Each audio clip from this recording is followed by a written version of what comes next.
یہ لبیک کے نعرے کے اندر یہ پختگی اور یہ ولولہ، یہ تنتنا اور یہ سحر انگیزی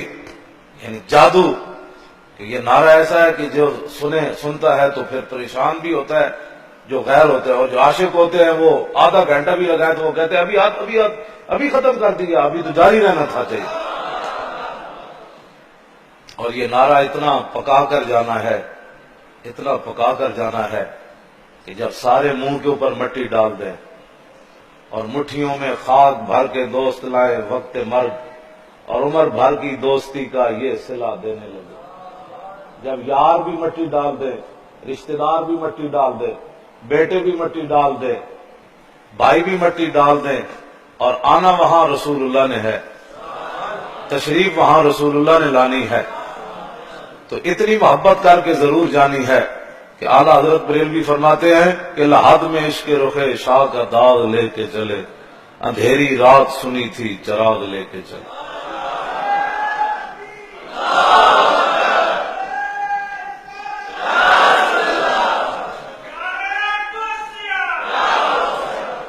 سب نے جب مٹی ڈال کر آ جانا ہے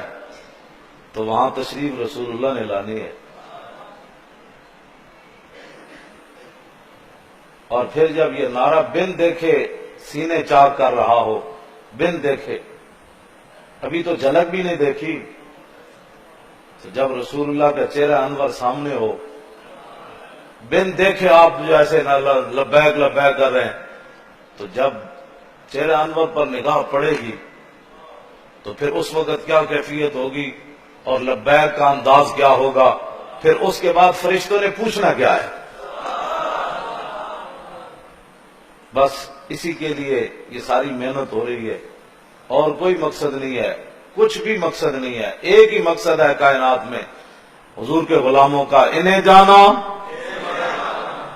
نہ رکھا غیر سے کام، للہ الحمد میں دنیا سے مسلمان گیا۔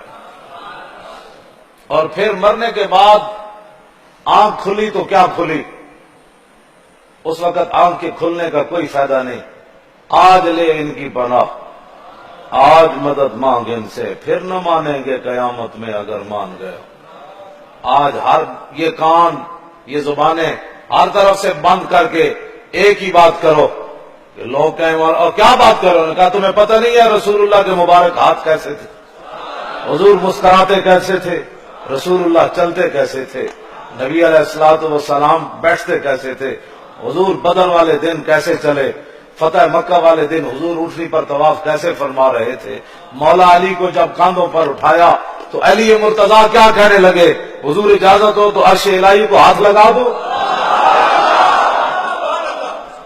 یہ اسی کام کے لیے اتنی محبت حضور سے ضرور کرنی ہے، میری بات ختم ہے، اتنی محبت رسول اللہ سے ضرور کرنی ہے کہ قبر میں بھی رسول اللہ فرما دیں یہ اپنا ہی ہے، حوض کوثر پر بھی حضور فرما دیں اس نے میری خاطر بڑے دکھ اٹھائے۔